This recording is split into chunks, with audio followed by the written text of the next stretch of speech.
In this particular video, we will look into the details of specialized connective tissue. Now, we can talk about the two examples of specialized connective tissue.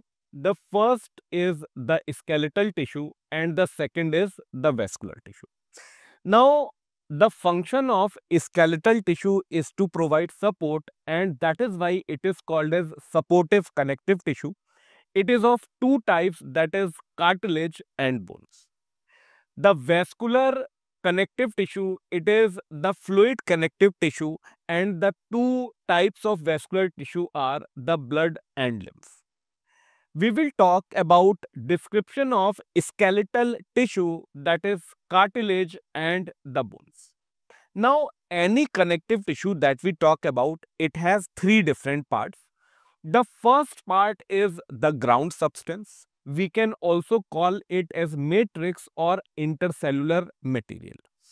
Now, in this ground substance or the matrix, there will be cells and there will be fibers which will be present. So, it will have cells and fibers. So, the difference lies in the structure of ground material, the type of cells and the type of fibers. Now, if we talk about the ground substance which is present in the case of cartilage, it is called as chondrin and it is secreted by the cells which are called as chondrocytes. Now, chondrocytes are the cartilage cells. We can look into the diagram, the cartilage cells which are present over here. Now, the main difference between cartilage and bone, we say that cartilage is the soft skeletal tissue and bone is the hard skeletal tissue. Cartilage is solid, it is pliable, and it is pliable due to the presence of chondroitin salts. It also resists compression. The cells, as we talked about, are the chondrocytes or the cartilage cells. Now, cartilage cells or chondrocytes, these are present in small cavities and the cavities are called as lacunae.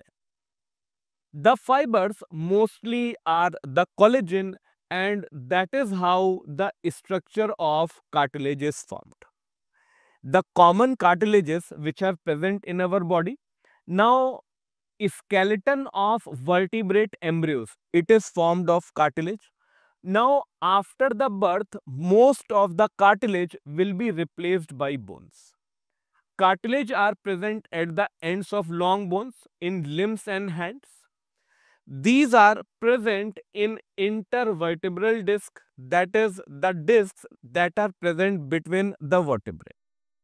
Now, our ear pinnae, outer ear joints, these are formed of cartilage, and as well as the tip of nose is formed of cartilage. After the description of cartilage, we come to the description of bone. Now, as we talked earlier that any connective tissue will have three parts, so the same thing applies over here in bone as well. So, it will be ground substance or matrix, there will be cells and there will be fibers. Now, when we look into the details of bone, we will keep comparing it with cartilage. So, the first thing is that the ground substance, it is secreted by bone cells and the bone cells is called as osteocytes. Here it was secreted by cartilage cells, that is chondrocytes. Now, bone is hard, cartilage was soft.